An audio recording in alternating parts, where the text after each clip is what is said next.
성탄 감사 예배 시간에 우리는 여자의 후손으로 오신 예수님에 대한 말씀을 나눴습니다.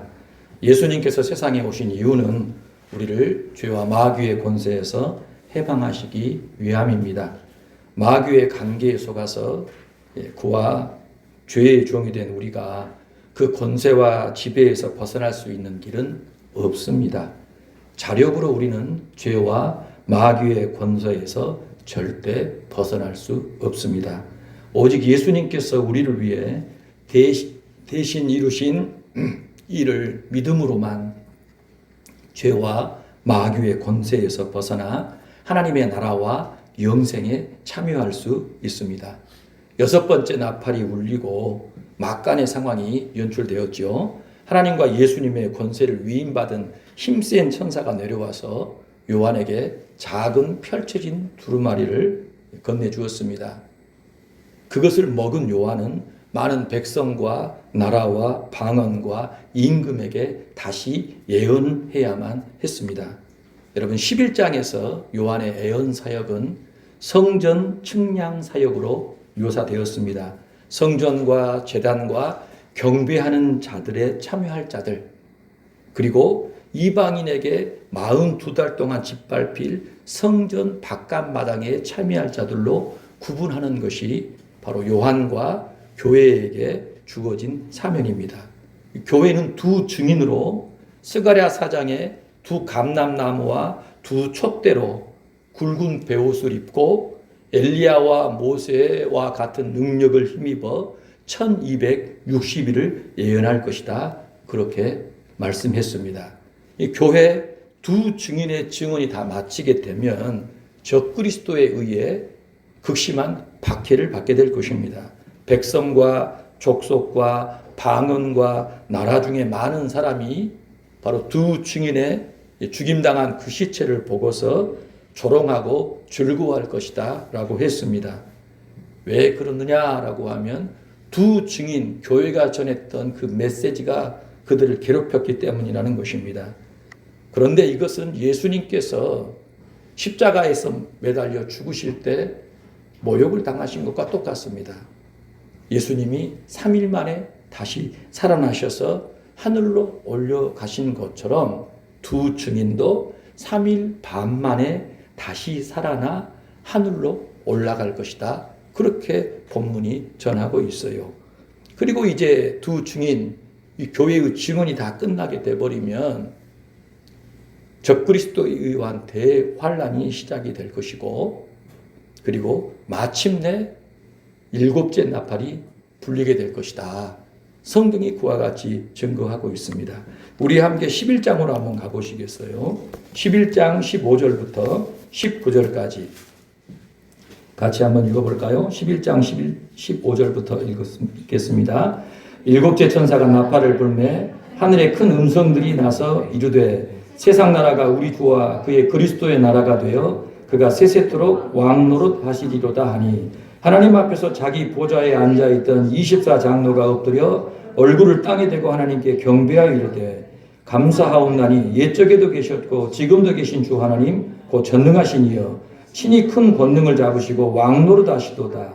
이방들이 분노하며 주의 진노가 내려 죽은 자를 심판하시며 종 선지자들과 성도들과 또 작은 자든지 큰 자든지 주의 이름을 경외하는 자들에게 상 주시며 땅을 망하게 하는 자들을 멸망시키실 때로소이다 하더라. 이에 하늘에 있는 하나님의 성전이 열리니 성전 안에 하나님의 언약궤가 보이며 또 번개와 음성들과 우레와 지진과 큰 우박이 있더라. 일곱째 나팔이 불리게 될 때 세 가지 현상이 나타났어요. 첫 번째로는 뭡니까? 하늘에서 음성이 들렸답니다. 어떤 음성입니까? 세상 나라가 우리 주와 그리스도의 나라가 되어 그가 세세토록 왕 노릇 하실 것이다라는 하늘의 큰 음성이 들렸어요. 그러니까 세상의 끝은 하나님의 나라로 귀결된다는 사실입니다. 여러분 이 사실을 명심해야 돼요.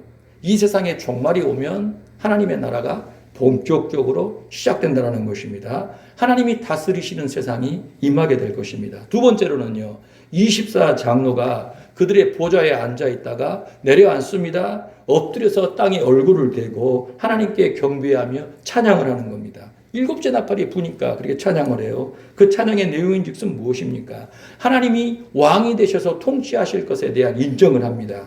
구체적으로 그 통치는 어떻게 나타납니까? 분노하는 이방들을 하나님께서 진노하셔서 심판하신다는 내용이고, 하나님의 그 백성들에 대하여 작은 자든지 큰 자든지 남김없이 상으로 갚아주실 것을 말씀하시고, 지금까지 땅을 망하게 한 자들에 대해서 멸망하게 하실 것을 말씀하고 계신다라는 거예요.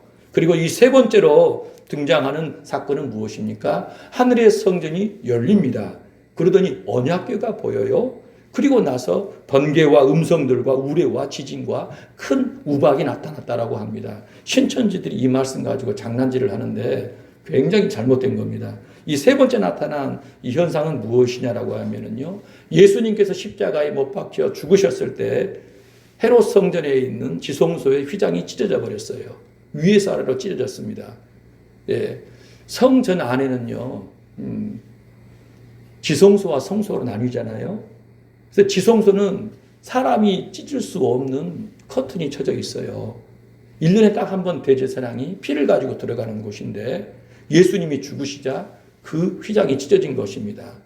그 휘장 안에는 뭐가 있냐면은, 여러분, 이쪽 전면에요, 시운자가 있어요. 은혜의 보좌라는 의미, 은혜를 베푸는 자리라는데, 그 의자 밑에는 언약궤가 놓여 있습니다. 그리고 뒤에는요, 이 수랍천사의 형상이 이렇게 있는 거예요. 하나님이 계신 보좌를 상징하는 것인데, 지금 7번째 나팔이 울릴 때 성전이 열리고 언약궤가 보였다라고 하는 것은 지성소 문이 열렸다라는 거예요. 그리고서 그 하나님이 이제 본격적으로 일하신다라는 그 내용을 무엇으로 표현하고 있어요? 번개와 음성들과 우레와 지진과 큰 우박으로. 우리가 앞에서 설명했지만 인과 나팔의 재앙이 있을 때마다 하나님의 보좌에서 번개가 나오고 음성이 나오고 지진이 나왔습니다.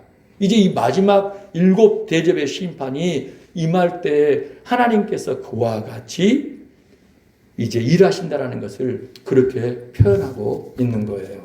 자, 그런데요, 11장 15절 7째 나팔이 불릴 때부터 본격적으로 이제 15장의 7 대접 심판이 쏟아질 때까지 이 막까지 또 존재합니다.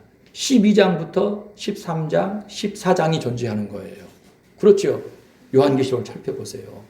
7째 나팔로 다 끝난다고 했는데 7째 나팔이 불려지는 순간 7 대접이 쏟아지는데 그 중간에 또 본문이 있는 거예요. 12장부터 14장까지 내용이 있는데요.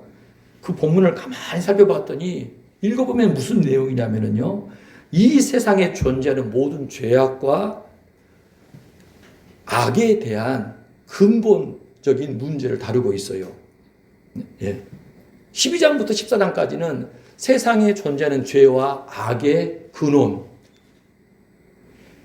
하나님과 사탄 사이에 일어나는 전쟁에 대해서, 그리고 사탄의 적나라한 실체를 드러내 보여주고 있는 겁니다.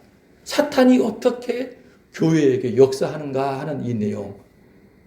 그러니까 인류의 그 전 역사를 12장부터 14장까지 압축해 놨다라고 해도 과언이 아니라는 거예요.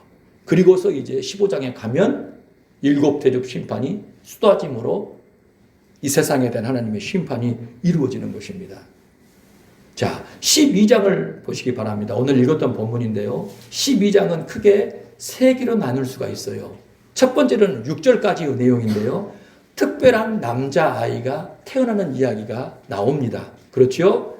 그리고 7절부터 12절까지에서는요, 하늘에서 용이 축출되는 사건이 나와요. 자, 그리고요, 13절에서 17절에서는요, 용이 여자를 공격하는 이야기가 나옵니다. 자, 그리고 13장에서는 어떤 얘기가 나올까요? 12장 끝에 용이 여자를 공격했는데 실패했어요? 성공했어요? 실패했어요. 그래서 여기 끝냈을까요? 아닙니다. 13장에 가서 보면은 마지막으로 용이 여자를 없애기 위하여 동원한 최후의 방법들이 등장을 해요. 그게 13장의 이야기입니다. 그래서 여자가 이제 어떻게 됐느냐라고 할 때 용에 의해서 죽게 돼요. 그렇죠? 그러면 그 여자의 신세는 어떻게 됐느냐라고 할 때 14장에 용과 싸워 죽임을 당한 그 여자가 이후에 어떻게 될 것인가에 관한 이야기가 14장에 나와 있어요. 그리고 15장부터는 7대접이 쏟아지는 이야기로 진행이 되는 것입니다. 자, 여기까지 이야기가 어렵지 않죠? 본문을 읽어보실 때 쭉 이러한 것들을 가지고서 보시면 조금 더 명료할 것 같아요. 자, 오늘 본문 1절과 2절을 같이 한번 읽어보겠습니다. 하늘에 큰 이적이 보이니 해를 옷 입은 한 여자가 있는데 그 발 아래에는 달이 있고 그 머리에는 12별의 관을 썼더라. 이 여자가 아이를 베어 해산하게 되매 아파서 애를 쓰며 부르짖더라. 한 여자가 등장하지요. 여자는 임신했습니다. 그런데 이 여자는요, 태양을 옷을 입었어요. 달을 밟고 있어요. 12별의 왕관을 쓰고 있습니다. 그러니까 이 여자는요, 하나님 앞에 전 우주적으로 아주 특별한 영광과 존귀를 가진 여자임을 알 수 있지요. 바로 이 여인이 누구지요? 교회를 얘기하고 있는 거예요. 교회. 하나님 앞에 교회가 그와 같이 큰 영광을 가지고 있다. 그리고 이 여인이 임신한 이 아이는 누굴까요? 예수님이다라고 했어요. 예수님. 그렇지요? 예수님. 왜냐하면 뒤에 보면 철장으로 만국을 다스릴 남자아이다라는 표현이 나와요. 예수님이라는 것입니다. 우리가 성탄 때도 그 말씀을 나눴잖아요. 예수님은 여자의 후손으로 오셨다라는 사실. 그래서 여자는 교회요, 아이는 예수님이라는 거예요. 자, 3절부터 6절을 한번 읽어봅시다. 하늘에 또 다른 이적이 보이니 보라 한 큰 붉은 용이 있어 머리가 7이요 뿔이 10이라. 그 여러 머리에 7 왕관이 있는데 그 꼬리가 하늘의 별 3분의 1을 끌어다가 땅에 던지더라. 용이 해산하려는 여자 앞에서 그가 해산하면 그 아이를 삼키고자 하더니 여자가 아들을 낳으니 이는 장차 철장으로 만국을 다스릴 남자라. 그 아이를 하나님 앞과 보좌 앞으로 올려가더라. 그 여자가 광야로 도망하며 거기서 1260일 동안 그를 양육하기 위하여 하나님께서 예비하신 곳이 있더라. 거대한 붉은 용이 등장을 했어요. 이 용은 머리가 7이고 뿔을 가졌죠. 10개의 뿔을 가졌는데 그 머리마다 왕관을 썼다라는 겁니다. 그러니까 이 용은요, 강력한 권세를 가졌다라는 것을 알 수 있지요. 용이 꼬리로 하늘의 별 3분의 1을 끌어다가 땅에 던져버렸습니다. 그리고요, 여자가 낳을 이 아이를 삼켜버리려고 혈안이 되어 있어요. 그렇지 않습니까? 그런데 이 아이를 누구라고 얘기합니까? 예, 쇠몽둥이, 철장은 쇠몽둥이입니다. 쇠몽둥이로 만국을 다스릴 아이라는 거예요. 그렇지요? 아이가 태어났습니다. 어디로 가게 됐어요? 곧장 하늘로 가게 됐습니다. 그러니까 이 붉은 용이 아이를 죽일 수 있었어요? 없었어요? 없었다라는 것입니다. 실패해버렸어요. 손을 쓸 수가 없었다라는 것입니다. 그러더니 아이를 낳은 여자만 남게 되었는데 이 여자는요, 땅에서 하나님께서 그녀를 양육하기 위하여 예비하신 어디로? 광야로 도망을 한 겁니다. 그래서 그곳에서 1260일간 누구에게? 하나님께 양육을 받았다. 그렇게 말씀하고 있는 거예요. 자, 여러분, 이 붉은 용이 누구냐? 잘 아시지 않습니까? 누구지요? 사탄, 마귀라고도 합니다.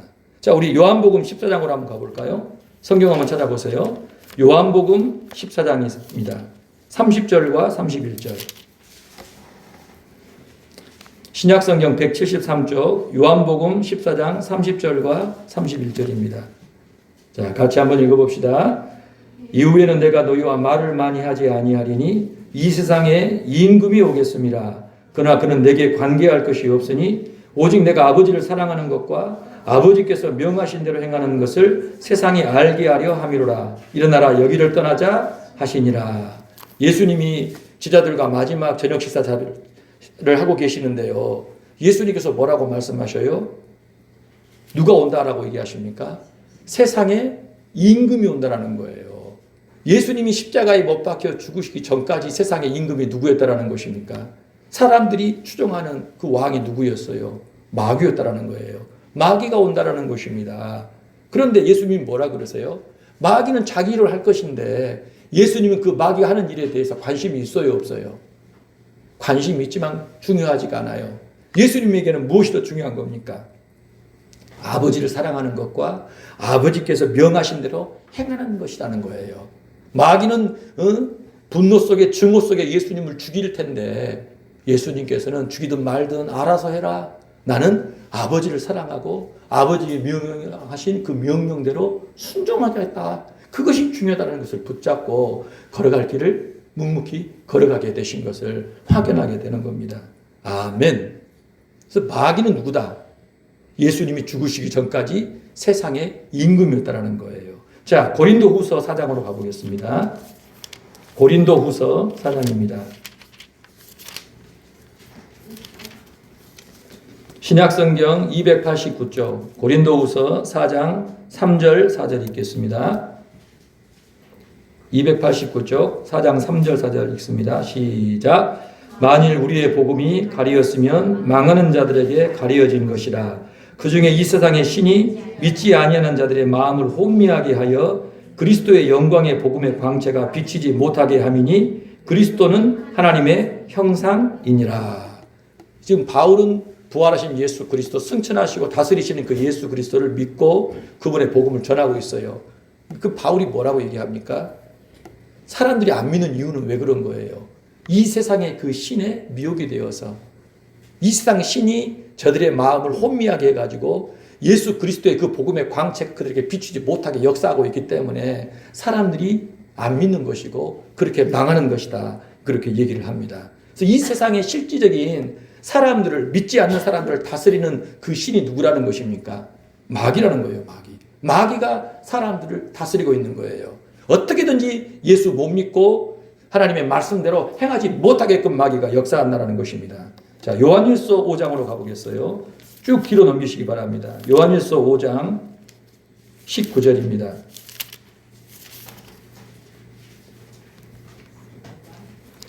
요한일서 5장 19절 20절 393쪽. 자, 19절 20절 같이 한번 읽어보겠습니다. 또 아는 것은 우리는 하나님께 속하고 온 세상은 악한 자 안에 처한 것이며 또 아는 것은 하나님의 아들이 이르러 우리에게 지각을 주사 우리로 참된 자를 알게 하신 것과 또한 우리가 참된 자 곧 그의 아들 예수 그리스도 안에 있는 것이니 그는 참 하나님이시요 영생이시라. 요한은 지금 두 가지를 알고 있다라고 얘기를 합니다. 첫 번째는 무엇입니까? 지금 교회는 믿는 사람들은 하나님께 속해 있고 세상은 누구에게 속해 있다라는 겁니까? 악한 자 안에 처해 있다라는 것은 품에 누워 있다라는 얘기예요. 통제를 받는다, 지배를 받는다는 뜻입니다. 또 한 가지는 무엇이죠? 하나님의 아들이 오셔서 우리에게 지각을 주셔서 참된 자를 알게 하신 것, 참된 자 예수 그리스도 안에 있는 그것을 깨닫게 하셨다라는 거예요. 그러니까 예수를 믿는다라는 것, 예수를 믿어서 하나님을 예배하고 섬긴다라는 것은 뭡니까? 정상적인 지각이 우리 가운데 들어왔다라는 거예요. 참된 자를 알고 우리가 섬기게 되었다라는 것인데 여러분 이 은혜가 얼마나 큰지 모릅니다. 제가요 1년 내내 씨름했는데 못 읽는 책이 한 권 있어요. 하늘과 별과 바람과 사람입니다. 김상욱이라는 물리학자가 쓴 책인데요. 너무너무 재밌는데 못 읽겠더라고요. 이 세상이 이렇게 생겼구나. 이걸 너무너무 잘 얘기해줘서 너무너무 좋은데 이 책을 1년 내내 못 읽고 조금씩 가는 거예요. 왜 그러냐면 제가 그쪽으로 머리가 발달이 안 된 겁니다. 이과적인 사고가 안 돼요. 그래서 나 이렇게 배웠으면 내가 물리화학 잘했을 건데 생각을 하게 됐지만 재미는 있는데 책장은 넘기기가 힘들어요. 근데 여러분 제가 그 책을 보면서 정말 신기하더라고요. 그분은 공공연하게 예수님 안 믿는다라고 얘기를 합니다. 신이 없다라고 얘기를 해요. 진화를 얘기를 합니다. 그러면서 과학적으로 발견해낸 사실들을 전부 설명해 주는데 신통방통이에요. 와, 이 원자 기호라는 것이 이런 거구나. 이렇게 세상이 이루어졌네? 제가, 막 감탄하면서 책장을 넘기는데, 아직도 못 읽었어요. 꼭 읽고 싶어요. 절대 포기 안 하고 읽을 건데요. 그런데 그분은 세상 이치를 그렇게 다 아는데도 불구하고 하나님을 인정 안 해요.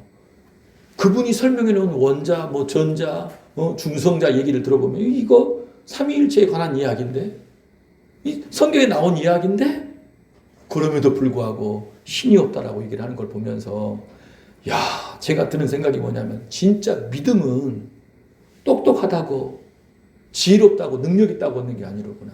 하나님의 선물이구나.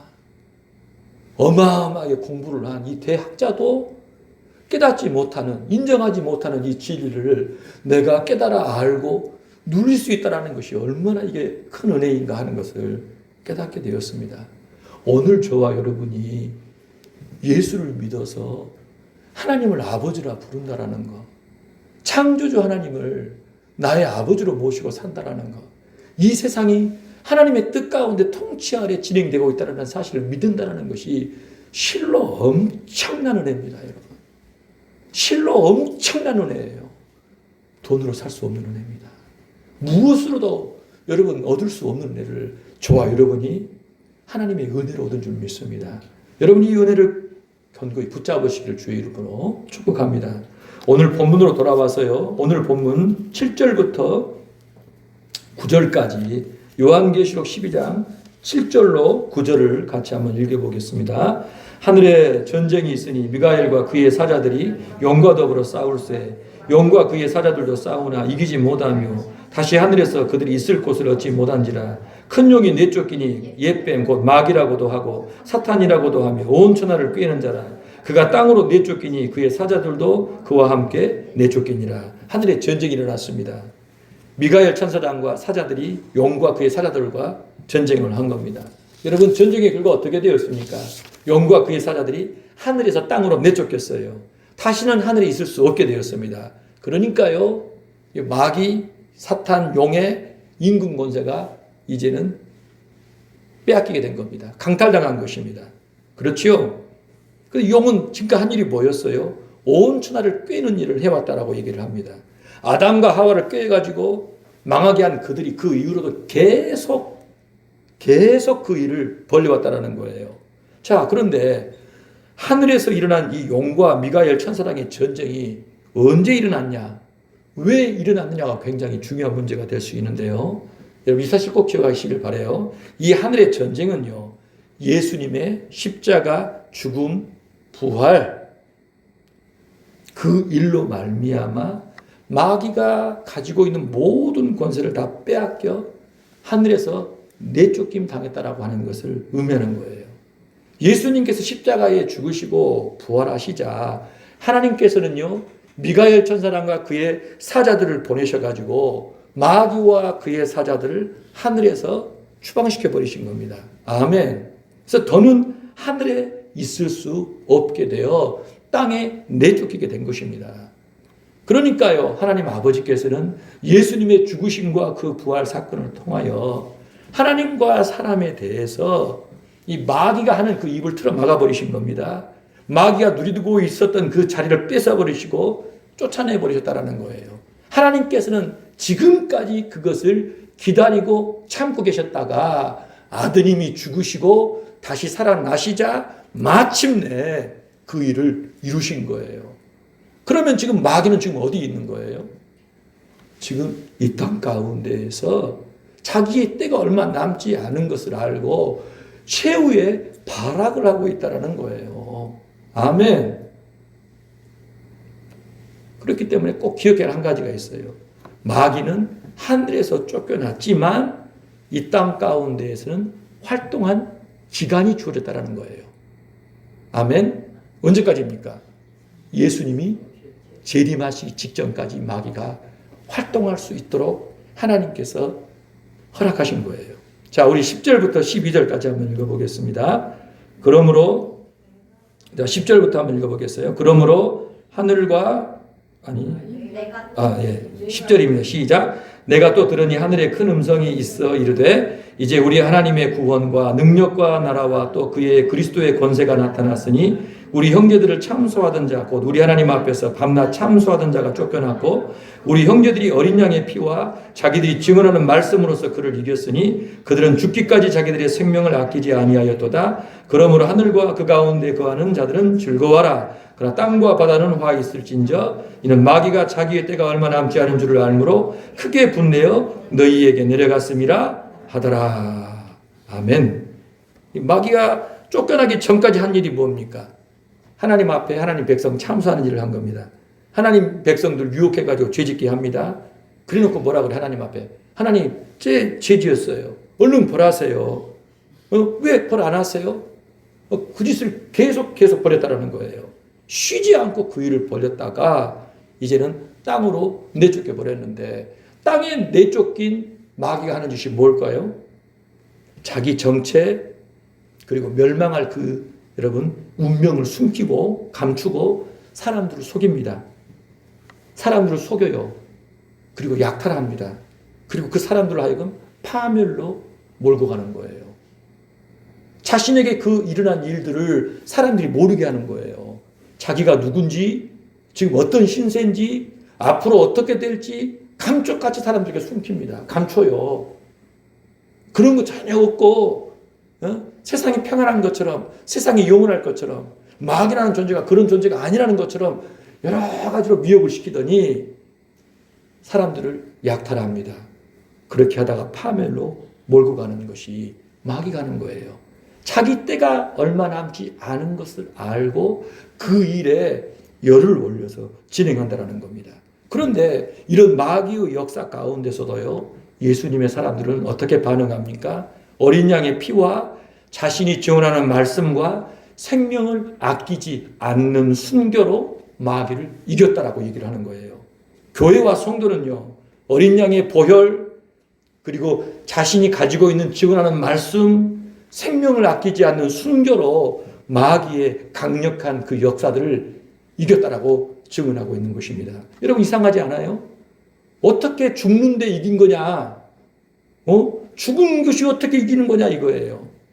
이 세상에서 여러분 누가 싸웠어요? 예? 졌어요, 다쳤어요, 죽었어요. 그게 이긴 겁니까? 아니잖아요. 세상에서는 그러지 않아요. 죽여야 이기는 겁니다. 짓밟아야 이기는 거예요. 그런데 주님은 그렇게 보시지 않아요. 하늘에서는 그렇게 보시지 않는다는 겁니다. 하나님을 경외하고 그리스도의 보혈을 의지하여 그분의 복음을 전하다가 죽는 그것이 하나님 보실 때는 승리다라고 말씀하는 거예요. 여러분 세상의 논리가 어떻고 현실이 어떻고 여러분 그게 중요하지 않아요. 하나님 말씀 지키고 따르는 삶이 승리라는 것입니다. 하나님 말씀 지키고 따르다가 죽음을 맛보는 것, 그것이 진정한 승리다라고 성경은 가르치고 있다는 거예요. 여러분 그렇게 보셔야 합니다. 아멘. 우리가 세상을 살고 있지만 하나님의 관점대로 모든 것을 바라봐야 하는 것입니다. 우리의 승리는 어린 양의 피를 의지하고 그분의 말씀 지키고 따르는 데 있다는 거예요. 죽기까지 주님의 말씀을 붙들고 순종하는 것이 교회의 승리라는 사실을 꼭 기억하시기를 바라겠습니다. 우리 함께 13절부터 17절까지 읽겠습니다.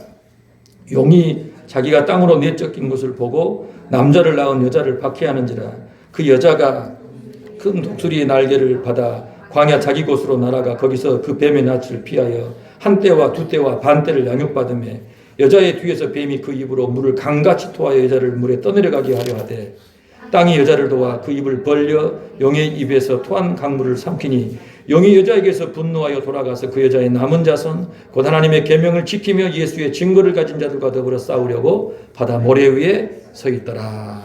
아멘. 하늘에서 쫓겨난 용, 마귀의 최후의 발악이 시작이 되었죠. 누구를 향하고 있습니까? 남자를 낳은 여자를 향해 있습니다. 여자를 공격합니다. 용은요, 하나님도 믿습니다. 태어난 아이도 미워요. 여자도 밉다라는 것입니다. 하나님은 물론이고 하나님과 관계된 모든 것을 증오하고 있습니다. 왜 그렇습니까? 하나님에게서 쫓겨났어요. 하늘에서 쫓겨났습니다. 다시는 갈 수도 없고 영원한 멸망이 이미 결정되었기 때문에 증오하고 있는 것입니다. 그 극도의 증오심으로 여자를 공격하기 시작했던 거예요. 여러분 6절에서 우리가 읽었는데요. 여자가 하나님께서 준비하신 광야에서 1260일을 양육받았다라고 했죠. 방금 읽었던 14절에서는 뭐라고 얘기합니까? 한 때와 두 때와 반 때를 양육받았다라고 하는 거예요. 그러니까 1260일이나 3년 반이나 동일한 기간임을 알 수 있는 것입니다. 자, 15절에서는요. 그 용, 옛뱀 마귀가 여자를 해하는 방식을 말씀하고 있지요. 어떻게 해하고 있습니까? 입에서 물을 강같이 토해서 여자가 물에 떠내려가게 했다라고 얘기를 합니다. 이 마귀가 입에서 토해낸 물이 1260일 동안 계속 쏟아 나왔다라는 거예요. 그렇죠? 아이가 하늘로 올라간 때부터 지금까지 줄곧 이 옛뱀 용은요 자기 안에 있던 물을 토해낸 것입니다. 여러분 마귀가 토해낸 물이 깨끗한 물이겠습니까? 어때요 여러분? 깨끗한 물일 것 같아요? 여자가 마실 수 있는 물일 것 같습니까? 절대 그렇지 않겠죠. 왜 그렇습니까? 증오심으로 이 불타고 있는 이 사악한 이 마귀가 쏟아내는 물이 어떻게 좋은 물이 되겠습니까? 그러지 않겠어요? 마귀의 증오심, 거짓, 사기, 기만, 온갖 더럽고 추한 것들이 가득 차 있는 그 안에 있는 내용물이 쏟아져 나오는 거예요. 교회를 더럽히고 망하게 하는 것입니다. 그와 같이 마귀가 세상 속에서 역사를 하고 있다는 거예요. 그런데 여러분 이 물이라고 하는 것이 과연 뭘까요? 바로 마귀의 이 거짓된 사상이라고 볼 수 있어요. 마귀의 사상. 이 세상은 마귀가 이뤄놓은 세상과도 같습니다. 마귀의 생각, 사상이 가득해요. 우리의 모든 말과 행동들, 이론들, 문화, 문명의 그 모든 것들을 가만히 들여다보면은 마귀가 이뤄놓은 것들로 이루어졌다라고 해도 과언이 아니라는 것입니다. 그래서 여자가 떠내려가서 결국 어떻게 됐느냐라고 할 때 건재하게 살았다라는 겁니다. 어떻게 해요? 땅이 입을 벌려서 용이 토해낸 모든 물을 삼켜버렸기 때문입니다. 하나님께서 그와 같이 행하신 것입니다. 하나님께서 이 마귀의 그 모든 역사에 대하여 지금까지 역사한 그 모든 공격들에 대하여 교회를 그처럼 지키셨다는 거예요. 여러분 참 놀라운 일이 아니겠습니까? 교회가 지금까지 살아남아 있는 것. 모든 나라와 민족에서 권력을 잡은 자들이 교회를 박멸하기 위해서 얼마나 혈안이 되었습니까? 교회가 무슨 능력이 있어서 이 세상에서 살아남을 수 있었겠습니까? 교회가 폭력을 사용합니까? 거짓말을 사용합니까? 어린 양과 같은 그 순결한 교회가 어떻게 이 세상 속에 살아남을 수 있었겠냐 이거예요. 하나님의 기적과 같은 은혜로서 교회가 보존이 되고 존속했다라는 것을 알 수 있습니다. 그래서 마귀의 그 모든 역사 실패했다라는 것입니다. 여자를 건드릴 수 없었어요. 많은 사람이 죽고 고통을 당하고 쓰러졌지만 여전히 교인은 살아남아서 지금 주님 앞에 찬양하고 있는 상황이 된 겁니다. 그러니까 여러분 이제 용이 이쯤 되면 어떻게 했을까요? 포기했을 법한데 그렇지 않았어요. 분노할 대로 분노한 그 용이 여자의 남은 자손 누구라고 얘기합니까? 하나님의 계명을 지키며 예수의 증거를 가진 자들과 싸우기 위해 바다 모래 위에 섰다라는 것입니다.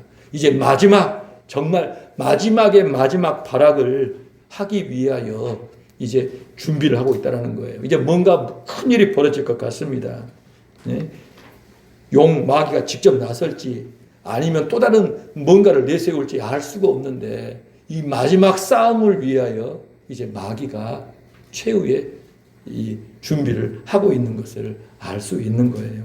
주께서 사랑하시는 성도 여러분, 오늘 저와 여러분은요, 예수님의 초림으로부터 지금까지 일어난 일, 이 일들을 하늘의 관점에서 살펴봤습니다. 도저히 풀 수도 없을 정도로 헝클어지고 엉켜있는 이 세상 같습니다. 그런데요, 하늘의 관점에서 보게 되면 너무나 명료하고 또렷하다는 사실이에요.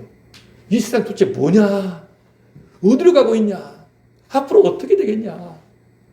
우리는 너무너무 답답하고 괴로운데 하늘의 관점에서 하나님의 말씀을 따라 세상을 바라보게 되면 모든 것이 명료하고 또렷하다는 사실입니다.